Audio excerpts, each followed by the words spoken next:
Nous devons résister à la crainte. La seule attitude acceptable qu'un chrétien puisse avoir à l'égard de la crainte, c'est « je ne craindrai pas ». Pourquoi? Parce que Dieu est avec moi.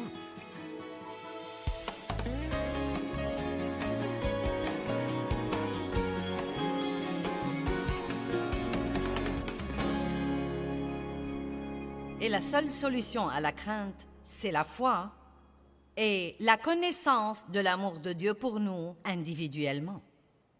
L'amour parfait chasse la peur. Comment pourrez-vous faire confiance à quelqu'un si vous ne croyez pas qu'il vous aime tout le temps et qu'il vous aime inconditionnellement? Si Dieu ne va m'aimer que quand je me comporte bien, j'aurai un besoin sérieux et je serai dans le pétrin.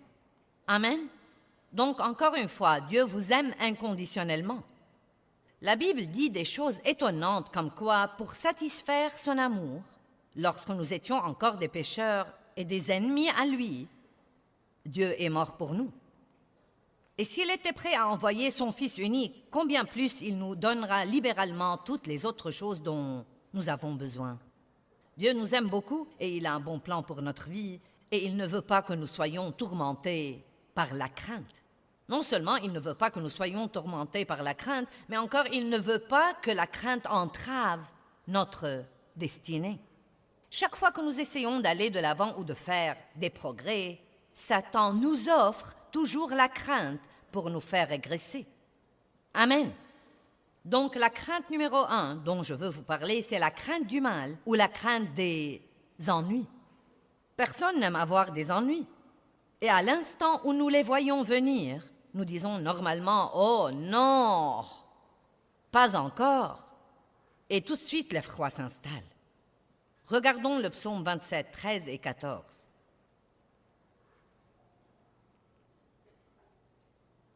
Il dit « Que serais-je devenu si je n'avais pas la confiance ?» Nous parlons de la foi. Si je n'avais pas la confiance que je verrais la bonté du Seigneur dans la terre des vivants. C'est merveilleux de parler des bonnes choses que nous aurons quand nous irons au ciel, mais nous savons tous que nous aimerions en avoir une partie dès à présent. David a dit « Que serais-je devenu si je n'avais pas la confiance que je verrais la bonté du Seigneur dans la terre des vivants ?» Donc, je veux que vous fassiez travailler votre bouche pour vous et non pas contre vous. Je veux que votre bouche s'accorde avec ce que dit la parole de Dieu et d'arrêter de s'accorder avec l'ennemi qui chuchote des mensonges à votre pensée comme « Rien de bon ne m'arrive jamais. Chaque fois que je gagne un peu d'argent, je le perds. Pourquoi rien de bon ne m'arrive jamais ?» Au lieu de dire ce genre de choses, je veux vous encourager à dire tous les jours « Je crois que quelque chose de bon va m'arriver à moi aujourd'hui. Je crois. » Libérez votre foi. Nous avons tous la foi, d'après Romains 12, 3. Ce verset dit « À chacun est départie une mesure de foi. » Nous avons la foi, mais beaucoup de gens l'ont seulement, ils ne l'utilisent pas. Vous savez, j'avais ce bouclier vendredi matin, car la Bible dit dans Éphésiens de soulever le bouclier de la foi. C'est une autre façon de dire « libérez votre foi ». Quels sont les moyens dont nous pouvons la libérer? Par la prière, par les paroles et par l'action inspirée de Dieu. Combien d'entre vous peuvent se rappeler ça? La prière, les paroles et l'action. Ce que nous disons est très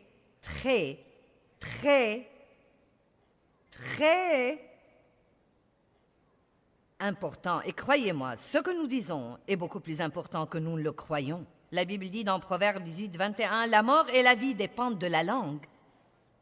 Et quiconque l'aime mangera de son fruit, que ce soit pour la vie ou pour la mort. » Je crois que quelque chose de bon va m'arriver aujourd'hui. Et ensuite, j'aime ajouter à ça que parce que je ne veux pas être égoïste et vouloir quelque chose de bon seulement pour moi, je fais suivre ça et je dis, et je crois que quelque chose de bon va arriver par moi aujourd'hui. Amen. À moi et par moi. Sans la foi, nous vivons dans la crainte. Et c'est pourquoi Dieu nous a donné la foi. Sans la foi, nous ne pouvons pas recevoir de Dieu. La grâce et la miséricorde de Dieu ont payé toutes les bénédictions qui sont disponibles pour nous et nous les recevons simplement par la main de la foi. Quand nous libérons notre foi, nous disons Dieu, je crois, et croire veut dire recevoir. Si vous regardez la définition de croire, cela veut dire recevoir. Et la définition de recevoir veut dire croire. Donc quand je dis je crois, je dis en fait je reçois. Sans la crainte, nous ne pouvons pas recevoir de Satan. Pensez-y. Sans la foi, nous ne recevons pas de Dieu. Mais sans la crainte, nous ne pouvons pas recevoir de Satan. Maintenant, ce n'est pas parce que vous ressentez la crainte que vous devez craindre. Et c'est une chose très importante que les gens doivent comprendre. Nous allons toujours ressentir la crainte à différents moments, mais elle n'est pas la mienne jusqu'à ce que je la prenne. Ce n'est pas parce que je la ressens qu'elle est la mienne. C'est signe que le diable essaye de m'empêcher d'avoir quelque chose que Dieu veut que j'ai. Il essaye de me mettre dans un genre d'esclavage ou de me tourmenter à certains égards. Le doute est un type de crainte. L'effroi est un type de crainte. Et je voudrais même vous voir arriver au point où, quand les ennuis viennent, ou qu'il y a quelque chose dont nous devons nous occuper qui va être fâcheux ou pas très drôle ou pourrait probablement, vous savez, être un vrai problème, au lieu de dire « Oh, encore !» J'en ai plus qu'assez de ça.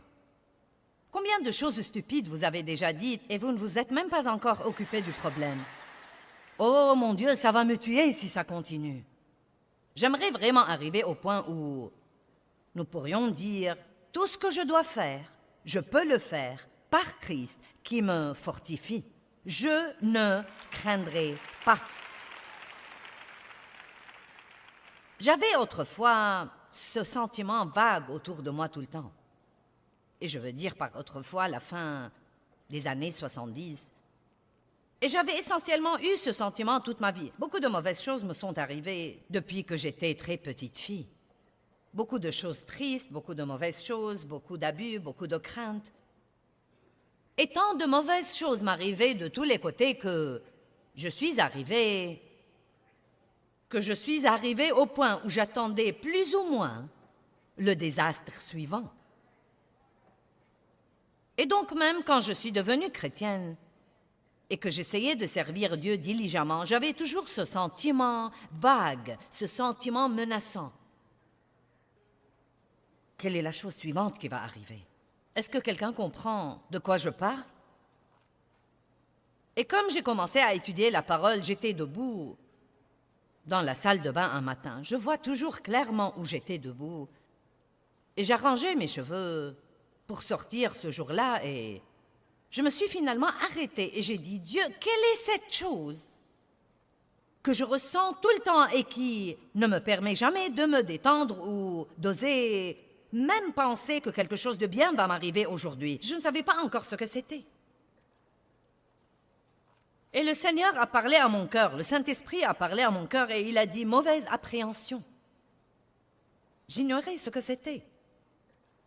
Mais comme Dieu, souvent, s'y prend avec nous, je suis tombée au cours des quelques jours suivants sur le livre de Proverbes 15, et je voudrais que vous le regardiez avec moi. Proverbe 15.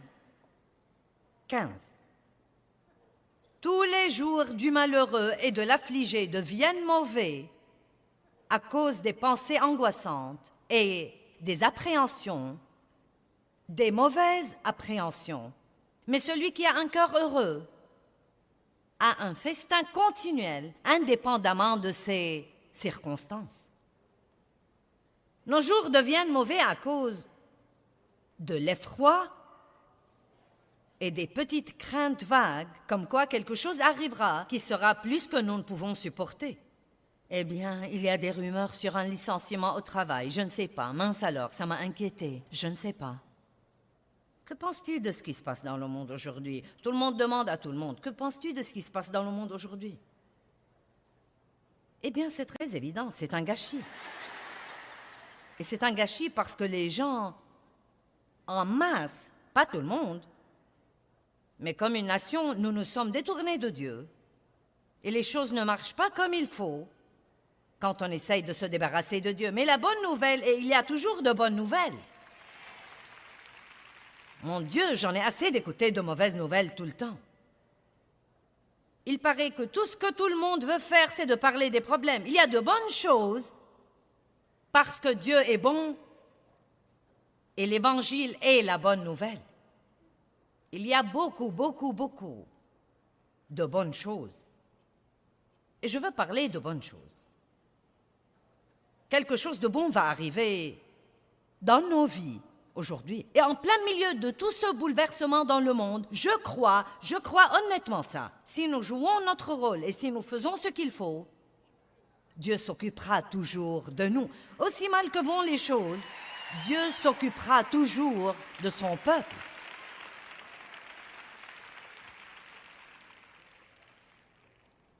Et c'est ce que nous devons regarder. Les mauvaises appréhensions. Nos jours deviennent mauvais à cause des pensées angoissantes et des mauvaises appréhensions. Donc, au lieu d'attendre de voir ce que sera le problème suivant, pourquoi ne pas prendre l'attitude d'attendre de voir ce que sera la bénédiction suivante? Levez-vous avec enthousiasme. J'ai hâte de voir ce que Dieu va faire pour moi aujourd'hui.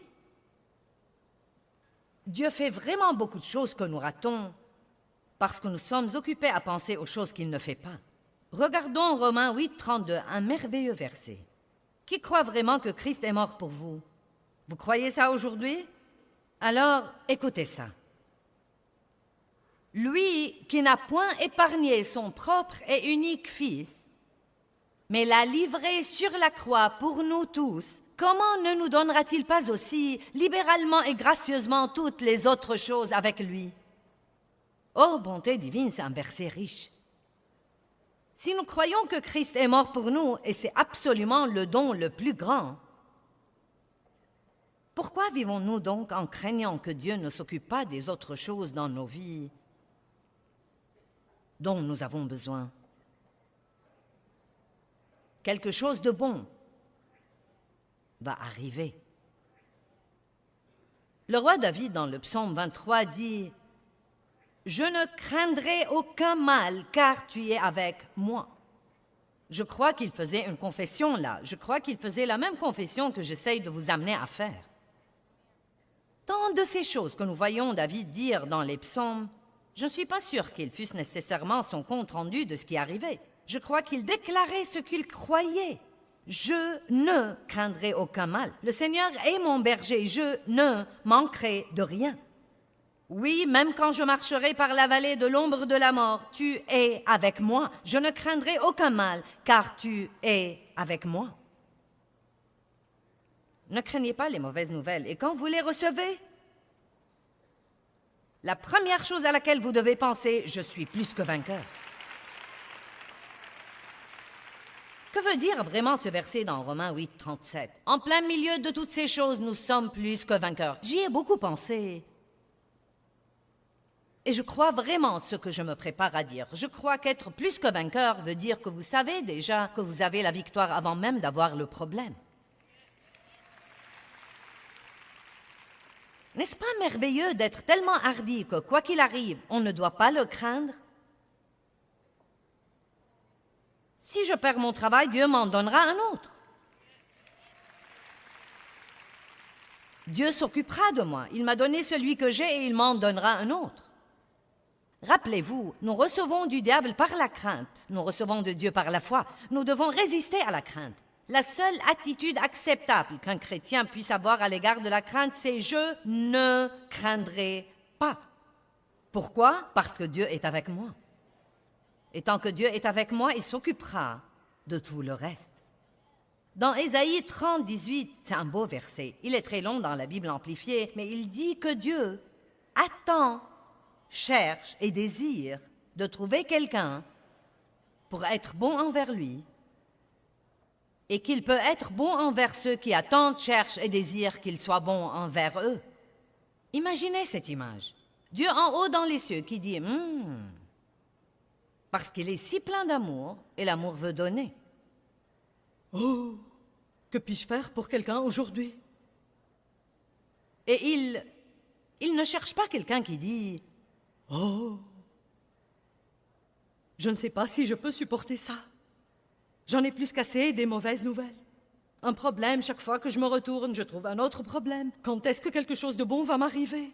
Dieu lui dira, eh bien, je devrais t'ignorer. Eh bien, que cherche Dieu? Il cherche ce petit croyant doux qui dit « Je crois vraiment que quelque chose de bon va m'arriver dans ma vie. Je crois vraiment que Dieu prend soin de moi. » Maintenant, vous savez quoi? Vous applaudissez tous, mais je veux vous demander, vous allez commencer à faire ça? Et non pas le faire pour 3 jours jusqu'à oublier ce que j'ai prêché pendant que j'étais ici. Faites-en une habitude. Et même au jour où vous avez des problèmes, levez-vous et dites, Dieu est de mon côté, il est avec moi, je ne craindrai pas. Chaque fois que vous ressentez la crainte, dites, je ne craindrai pas. Ne soyez pas un chrétien paresseux, ouvrez la bouche et répondez au diable. Allez. Parlez un peu avec vous-même. Je dois me parler toute seule tout le temps. Je m'occupe en ce moment de quelques trucs qui ne sont pas très agréables. Parfois, je ne dois pas m'occuper de trucs, parfois si. En ce moment, je suis dans un temps où je dois m'occuper de quelques trucs. Et j'ai dû me parler toute seule, même ce week-end. Je suis si contente de prêcher sur la foi. Si contente de prêcher ce matin sur ne pas redouter les mauvaises choses auxquelles nous devons faire face dans la vie. Et je dois continuer à dire, cela passera aussi. Ça marchera vraiment bien. D'ici une semaine ou la semaine d'après, ce sera bien fini. Dieu s'en occupera. Parlez-vous tout seul. Ne laissez pas le diable vous parler. Répondez-lui toujours. La deuxième crainte dont nous allons parler un peu ce matin est la crainte du rejet. Savez-vous que si vous craignez vraiment d'être rejeté, vous pourriez commencer à vous comporter d'une façon qui dit « Ne m'acceptez pas, je suis plutôt bizarre ». C'est vrai. Parce que la crainte vous attirera des choses si c'est une crainte intense que vous avez depuis longtemps. Je peux vous dire en ce moment que pas tout le monde vous aimera, qui que vous soyez. En fait, on dit statistiquement, les experts disent que 10% de tous les gens ne vous aimeront pas et ne m'aimeront pas, et qu'on peut survivre au rejet. C'est un sentiment douloureux. Nous voulons tous être acceptés, et aimés et applaudis, et qu'on nous dise que nous sommes merveilleux, mais tout le monde ne va pas penser ça. Et si nous ne pouvons pas comprendre ça, le diable va toujours utiliser le rejet pour nous empêcher d'avancer. J'y ai pensé ce matin. Vous savez, Dieu est rejeté tout le temps et il est bien. Je ne sais pas pourquoi je n'y ai jamais pensé auparavant. Mais la Bible dit de Jésus qu'ils l'ont haï sans cause. Il était la meilleure chose qui soit jamais arrivée et les gens l'ont haï. Il était rejeté tout le temps. Oh, mais j'aime ce que dit le psaume 118, 22. La pierre qu'ont rejeté ceux qui bâtissaient est devenue la pierre angulaire. Allez maintenant. Ils ont rejeté Jésus, mais Dieu l'a promu. Et qui que soit celui qui vous rejette, si vous gardez vos yeux sur Dieu et que vous ne laissez pas ce rejet vous détruire, Dieu vous promouvra en temps voulu et d'habitude devant les gens qui vous ont rejeté. Dieu nous a donné l'individualité et il s'attend à ce que nous ne la refusions pas. Vous ne devez pas ressembler à tous les autres pour être bien accepté. Et si quelqu'un ne peut pas vous recevoir comme vous êtes, vous n'avez pas besoin de lui dans votre vie de toute façon. Amen.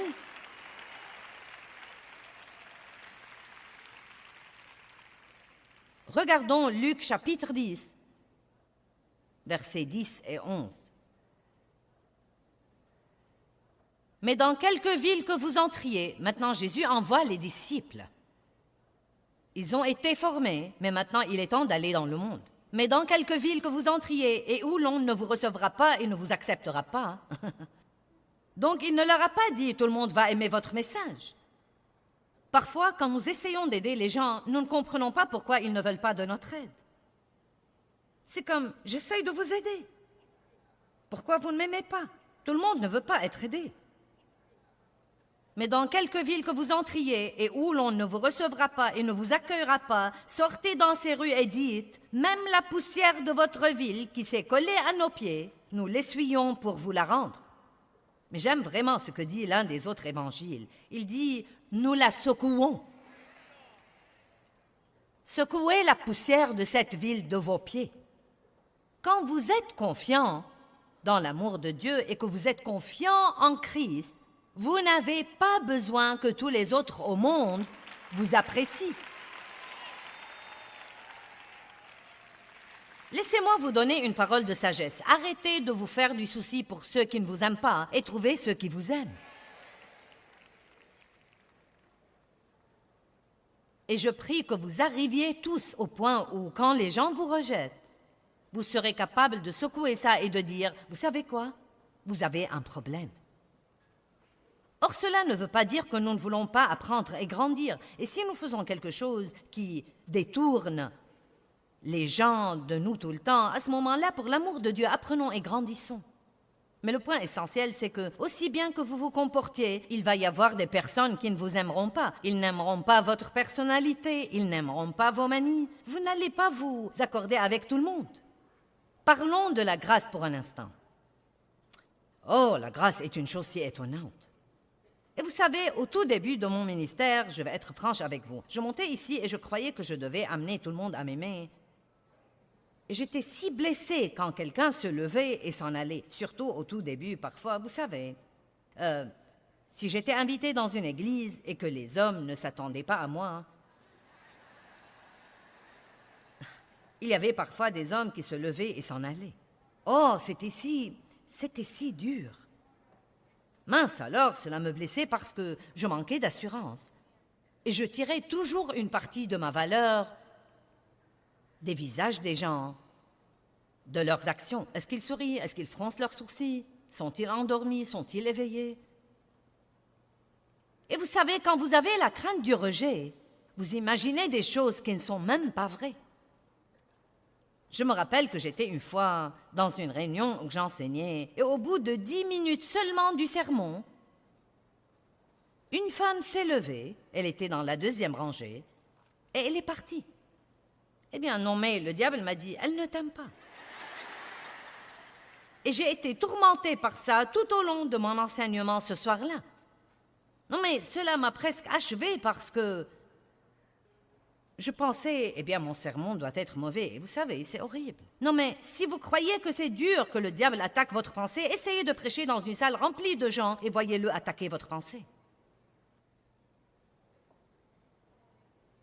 Et quand cette réunion s'est terminée ce soir-là, quelqu'un est venu me dire, « Mon amie m'a demandé de te dire qu'elle était vraiment désolée de devoir partir pendant que tu prêchais, mais elle devait aller au travail. Mais elle voulait tellement t'écouter qu'elle a fait tout le chemin jusqu'ici juste pour pouvoir t'écouter pour 10 minutes. »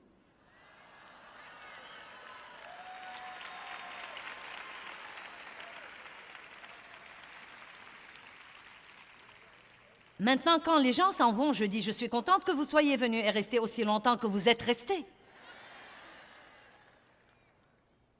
Tout dépend de notre pensée et de la façon dont nous décidons de regarder les choses. Croyez-moi, nous prenons les choses très différemment quand nous sommes plus sûrs et quand nous sommes confiants en qui nous sommes en Christ. Et je ne dis pas que le rejet ne fait pas mal si quelqu'un se présente et dit « Tu sais, tu es blablabla, blablabla. » Naturellement, ça va faire mal, mais je veux vous dire que vous pouvez survivre à ça parce que la Bible dit que celui qui vous rejette à vous, rejette Jésus aussi.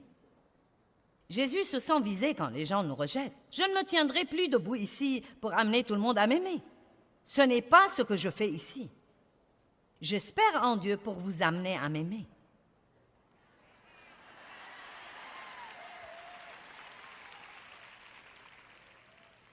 Peut-être qu'il y a quelqu'un qui est venu ici aujourd'hui comme invité et vous pensez « Ça ne marche pas, sœur, car je ne t'aime pas. » Eh bien, donnez à Dieu un peu plus de temps et vous m'aimerez. Vous m'aimerez.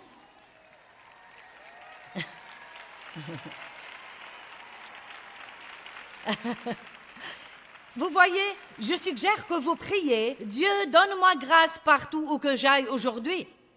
Dieu, toi, amène les gens à m'aimer, parce que je n'ai pas l'énergie de jouer au plus fin avec les gens. Eh bien, c'est trop de stress de sortir et d'avoir à ne pas être moi.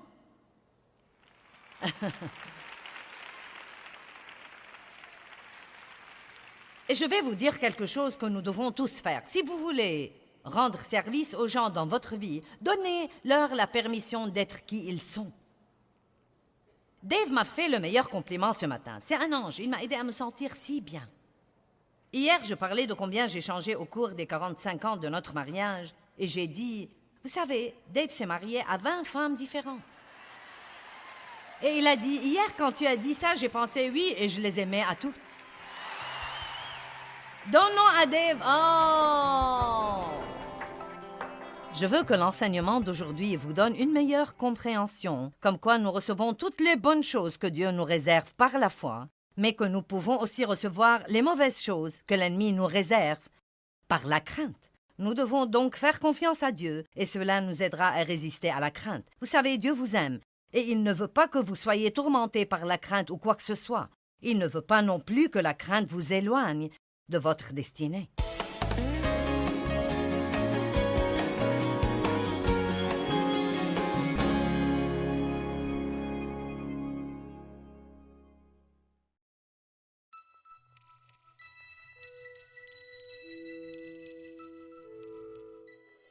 Le royaume des cieux est assailli avec violence, mais seuls les violents, hommes et femmes de Dieu, s'emparent de ce royaume et en jouissent dans leur vie. Pas les craintifs, pas les timides, pas les faibles, pas les peureux, pas les négatifs, pas les gens qui redoutent les ennuis, pas les gens qui craignent le changement, mais les violents, les hardis, les courageux, les gens qui disent « Je crois Dieu ».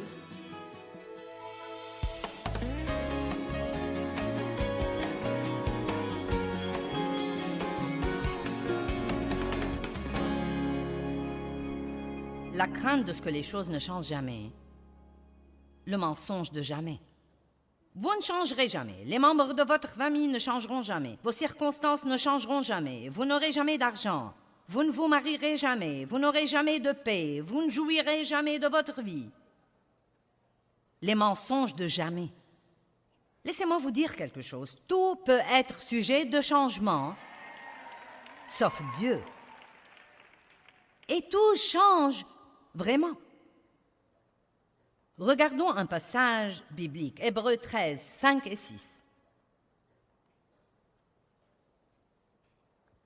C'est un peu long au début, mais tenez bon car ça va devenir si bon. Que votre caractère ou disposition morale ne se livre pas à l'amour de l'argent, y compris l'avidité, l'avarice, la convoitise et la soif des biens terrestres, et contentez-vous de vos circonstances présentes et de ce que vous avez. Donc, où que vous en soyez en ce moment, ne craignez pas qu'il ne change jamais. Dites, eh bien, je vais être un petit campeur heureux là où j'en suis. Car Dieu a un plan. Lisons le reste du verset. Il dit, car Dieu lui-même a dit, je ne te laisserai point et je ne t'abandonnerai point sans aide. Je ne te laisserai, je ne te laisserai, je ne te laisserai jamais impuissant et je ne te délaisserai point et je ne te laisserai jamais tomber, je ne lâcherai jamais prise de toi. Certainement pas, point d'exclamation, point d'exclamation. Waouh, waouh, waouh, waouh, waouh. Donc, je ne dois pas craindre que les choses ne changent jamais car Dieu a un plan. Maintenant, regardons le verset 6.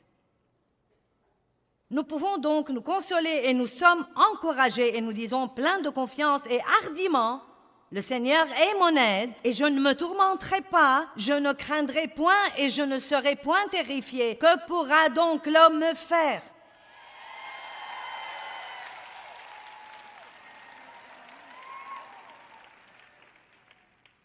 Il a dit, nous disons. C'est pourquoi il est très important quand ces mauvaises pensées font la guerre à votre pensée, d'ouvrir la bouche et de dire ce que Dieu dit, et non pas d'ouvrir la bouche et de dire la pensée que l'ennemi vous met dans la pensée. Allons-nous être le porte-parole de Dieu ou le porte-parole de l'ennemi? Est-ce que vous avez une idée sur l'importance de savoir ce genre de choses? Avez-vous une idée? Il suffit d'aller écouter les gens autour de vous et vous direz, ce n'est pas étonnant que votre vie soit un gâchis. Nous devons apprendre l'importance et la valeur des paroles et comprendre que la mort et la vie sont au pouvoir de la langue. La parole de Dieu est une épée contre l'ennemi. Prenez votre épée et utilisez-la. J'aime la représentation de Jésus dans l'Apocalypse, montant un cheval blanc, ses yeux comme une flamme de feu. Et la Bible dit, de sa bouche sortait une épée à double tranchant. Et vous savez ce que c'était la parole de Dieu? De sa bouche sortait une épée à double tranchant. Et si vous pouvez l'imaginer un instant dans l'esprit, quand vous dites la parole, en ce qui concerne l'ennemi, si vous dites la parole dans la foi, c'est juste comme une épée tranchante qui sort de votre bouche et qui le coupe en 1000 morceaux.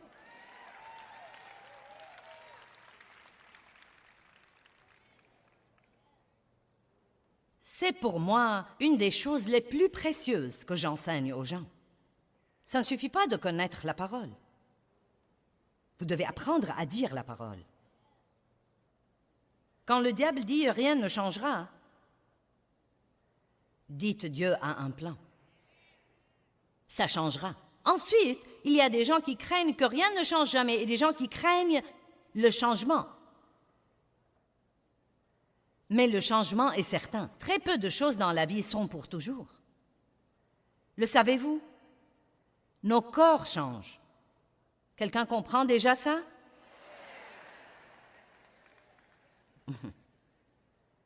Oh, nous n'avons pas le temps d'aller là. Nos amis changent.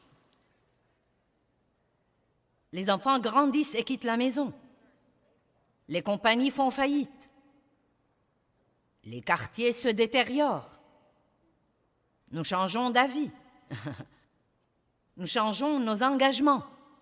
Nous changeons de position sur les choses.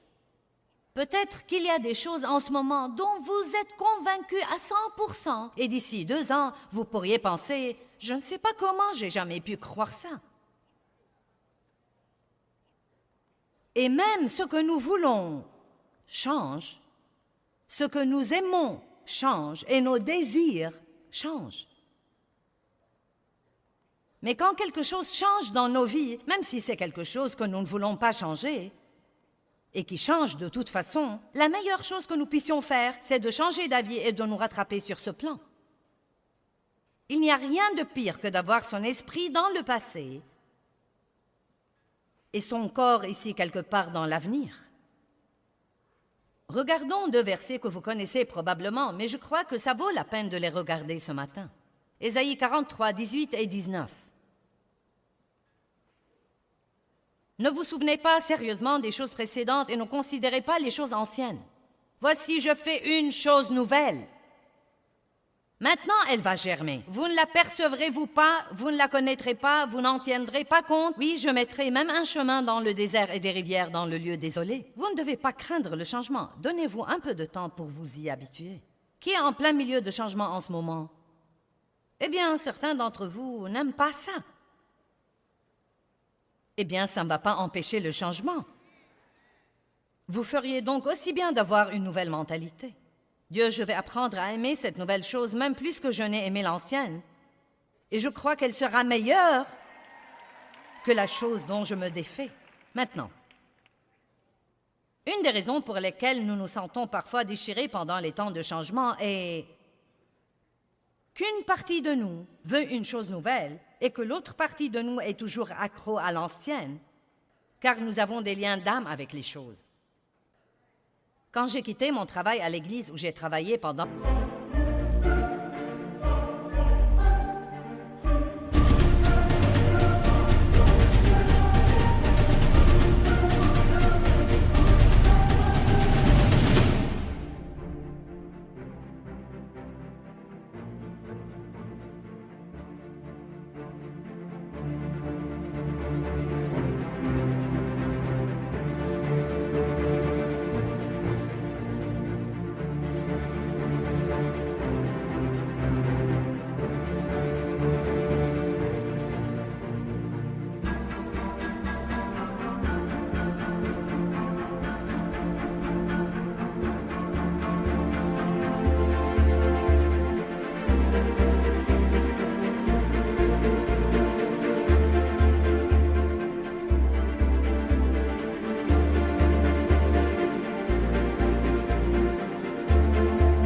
45 ans, je savais que je devais partir. Je savais que Dieu m'appelait à commencer à faire les choses que je fais maintenant. Mais je peux honnêtement vous dire que j'avais tellement de liens d'âme avec les gens là et l'endroit et les relations que j'avais nouées et le confort du salaire régulier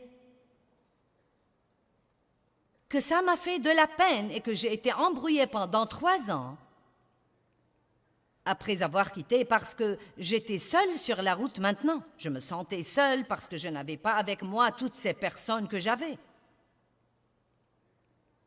Les gens disent toujours, je parie que c'est tellement amusant de voyager. Oh, fichez-moi la paix. Donc, j'étais toute seule sur mon chemin. Et tout était si petit à l'époque. Nous avions 20 personnes ici et 10 personnes là. Je me rappelle une réunion où nous avions 9 personnes et j'en ai pris 5 avec moi. Et il n'y avait pas de marathon.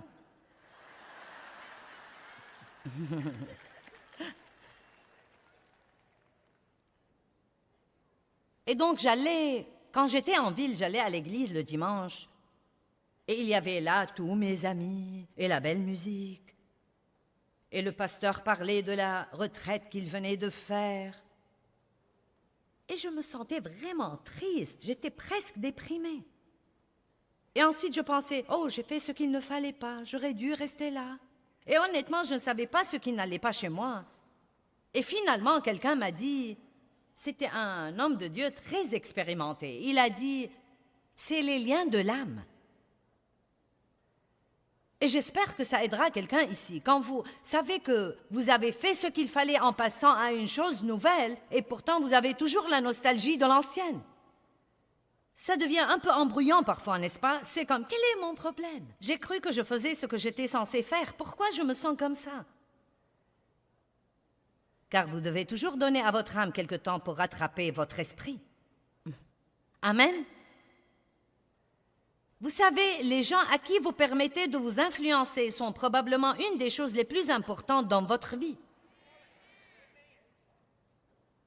Eh bien, je ne veux pas les blesser. Et je ne veux pas être seule.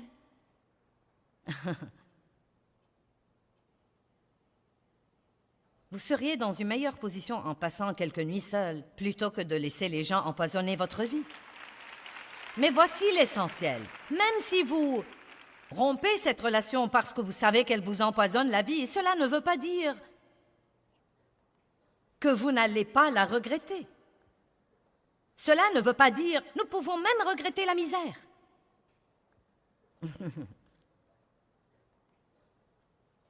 Je m'adresse à certaines personnes, n'est-ce pas? Vous savez, plutôt que de vous asseoir à la table de déjeuner avec tous vos, vous savez, amis au travail, et être comme une décharge pour tous leurs commentaires négatifs et plaisanteries cochonnes et grossièretés et tout ce qu'ils veulent déverser sur vous. Pourquoi ne pas utiliser ce temps pour déjeuner, puis sortir faire une longue promenade agréable et parler à Dieu? Eh bien, je pourrais rater quelque chose. C'est probablement quelque chose que vous devez rater de toute façon. Allez.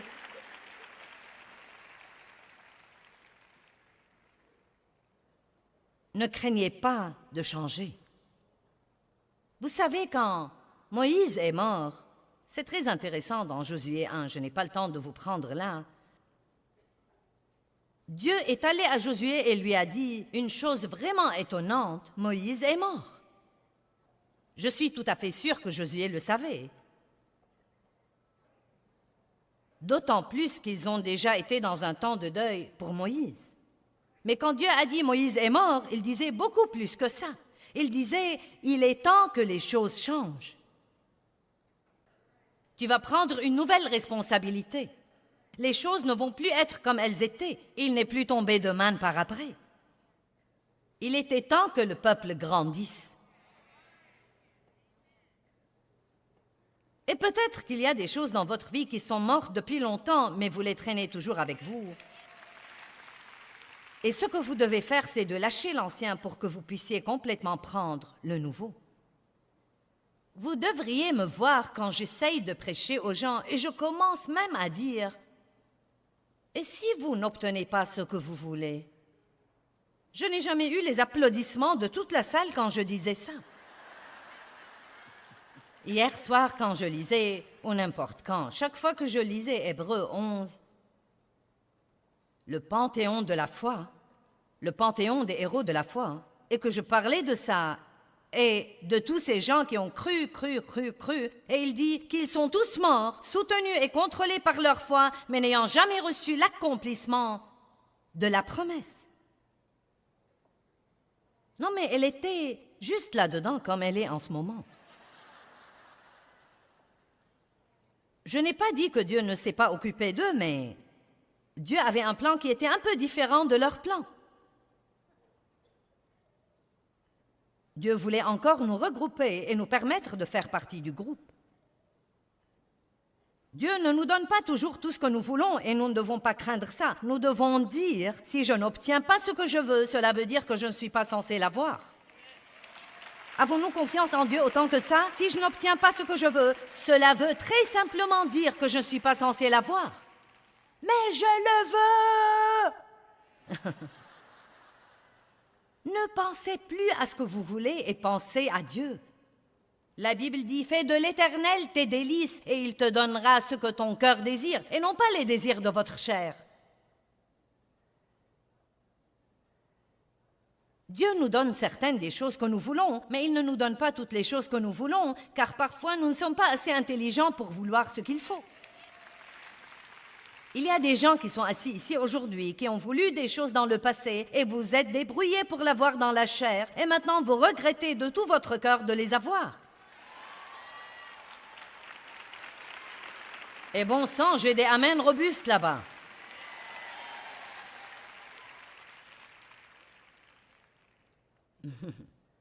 Donc, espérez en Dieu. Dieu, je ne veux pas ça si tu ne veux pas que je l'ai. Ne craignez pas de ne pas avoir ce que vous voulez.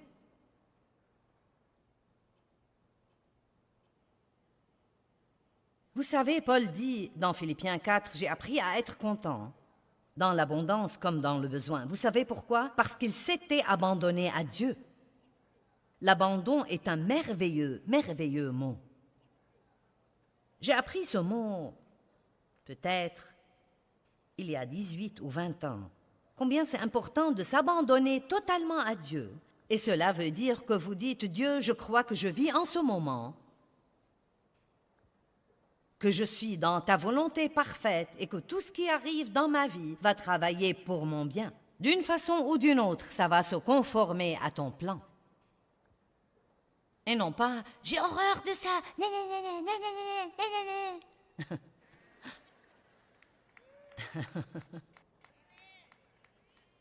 Bon, une dame là au 3e rang aime mon message.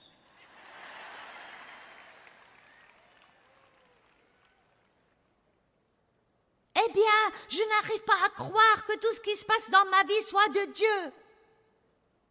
Je n'ai pas dit que tout ce qui se passe est quelque chose que Dieu fait exprès dans notre vie, mais écoutez-moi, je vais vous dire une chose. S'il ne l'enlève pas quand nous voulons qu'il l'enlève, c'est qu'il a l'intention de l'utiliser pour un but plus important.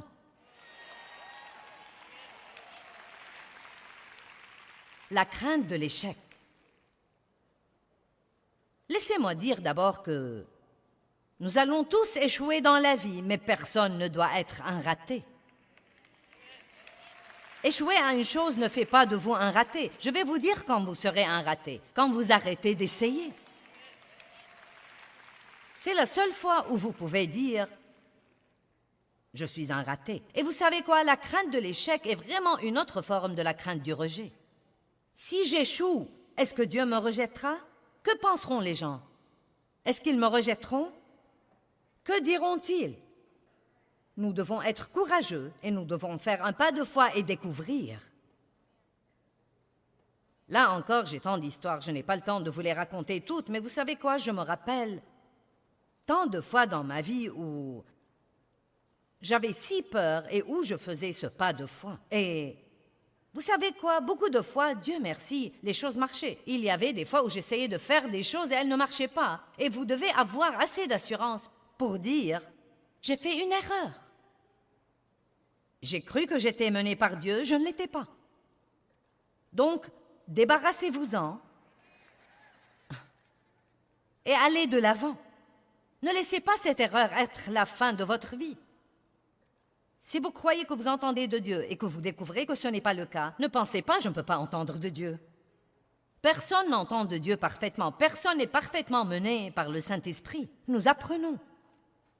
Je veux vous encourager aujourd'hui à être un chrétien violent. Vous dites « mais de quoi tu parles ?» Regardons Matthieu 11, 12. Courageux, violent. Depuis les jours de Jean le Baptiste jusqu'à présent, le royaume des cieux est assailli avec violence. Ce sont des violents qui s'emparent de lui comme d'un prix précieux. Une part dans le royaume céleste est cherchée avec la ferveur la plus ardente et l'effort intense. Si vous étudiez ces deux mots, les violents, violence et les violents, ils ont deux sens différents. Ce sont deux mots grecs différents. Et le premier, le royaume des cieux, est assailli avec violence. Cela veut dire attaquer, une mauvaise attaque. Et les violents veut dire...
les courageux et les énergiques.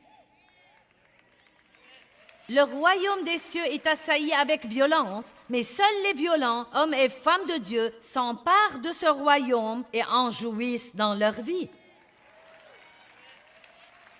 Pas les craintifs, pas les timides, pas les faibles, pas les peureux, pas les négatifs, pas les gens qui redoutent les ennuis, pas les gens qui craignent le changement, mais les violents, les hardis, les courageux, les gens qui disent « Je crois Dieu ». Et je n'ai pas peur de faire un pas de foi et de découvrir si ce que j'entends est vraiment de Dieu ou pas. Vous savez, j'ai essayé le ministère de la télévision longtemps avant que Dieu ne me l'ait donné. Nous avons loué un studio à la télé par câble à Saint-Louis et j'allais avoir un talk show. J'ai pris 3 ou 4 de mes employés et nous allions nous asseoir et j'allais être comme l'hôtesse et leur poser des questions et les interviewer. Ce qui est arrivé, c'est que je posais les questions et j'y répondais moi-même. Et ils s'asseyaient là comme des meubles supplémentaires. Et ce n'était même pas ce que Dieu voulait que je fasse pour commencer. Donc vous savez ce qui est arrivé? Après 6 mois d'être à la télé, je n'ai reçu qu'une seule lettre. Et il n'y avait pas d'argent dedans.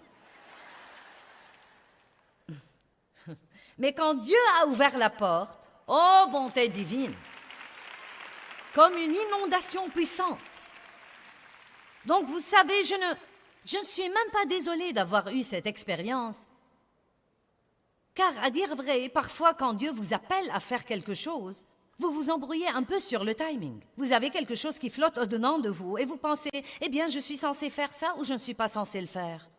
Et la seule chose que je peux dire, c'est « Faites un pas de foi et découvrez. » Hey, si je marche dans la mer Rouge et qu'elle ne se fend pas, je reculerai.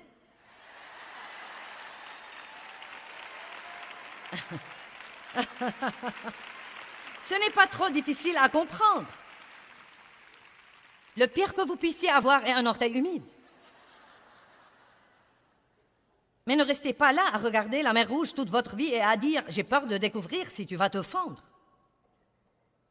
Eh bien, j'ai essayé de fendre la mer Rouge en allant à la télévision et j'étais en avance sur le timing de Dieu. Mais quand il l'a fendue, allez!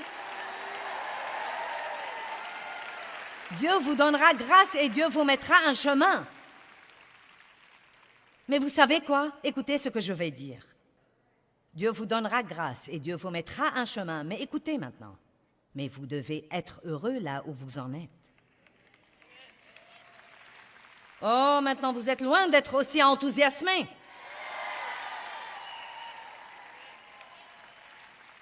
Oh, vous êtes si marrant. J'ai dit Dieu vous mettra un chemin et Dieu vous donnera grâce et tout le monde dit ouais. Mais vous devez être heureux là où vous en êtes.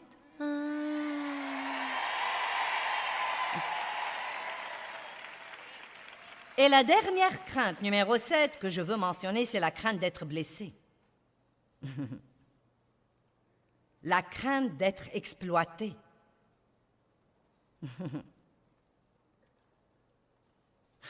Ne vivez pas comme ça. Vous ne devez pas craindre d'être blessé, car je peux vous dire d'avance que vous serez blessé. Ne laissez pas ce genre de crainte vous contrôler. Les gens me marcheront sur les pieds. Personne ne m'appréciera. Tout le monde va m'oublier. Je serai blessé. Les gens profiteront de moi. Ne vivez pas comme ça. Dites, Dieu, je me fierai à toi. Comme quoi, si je m'humilie sous ta main puissante, je me fierai à toi, Dieu. Comme quoi, si j'arrête d'essayer de m'occuper de moi, tu t'occuperas toi-même de moi. Si j'arrête d'essayer de me protéger, Dieu, je crois que tu me protégeras. Et pas seulement ça, j'ai compris il y a longtemps. Oui, si je vais traiter avec les gens, je serai blessé parfois. Mais vous savez quoi, le guérisseur vit en nous. Dès que nous sommes blessés, nous pouvons aller à lui et dire « Dieu, je m'attends à ce que tu guérisses cette blessure, mais je refuse de vivre dans la crainte. » Laissez-moi clôturer avec 1 Pierre 5, 6 et 7. Je veux que nous le regardions. Et c'est mon commentaire final pour vous aujourd'hui. Humiliez-vous donc sous la main puissante de Dieu afin qu'il vous élève au temps convenable. Et déchargez-vous de tous vos soucis, toutes vos angoisses, toutes vos inquiétudes, toutes vos préoccupations, une fois pour toutes, sur lui, car lui-même vous aime affectueusement et prend soin de vous attentivement. Arrêtez d'essayer de vous occuper de vous-même et laissez Dieu être Dieu. Amen. Je veux que l'enseignement d'aujourd'hui vous donne une meilleure compréhension, comme quoi nous recevons toutes les bonnes choses que Dieu nous réserve par la foi, mais que nous pouvons aussi recevoir les mauvaises choses que l'ennemi nous réserve par la crainte. Nous devons donc faire confiance à Dieu et cela nous aidera à résister à la crainte. Vous savez, Dieu vous aime et il ne veut pas que vous soyez tourmentés par la crainte ou quoi que ce soit. Il ne veut pas non plus que la crainte vous éloigne de votre destinée.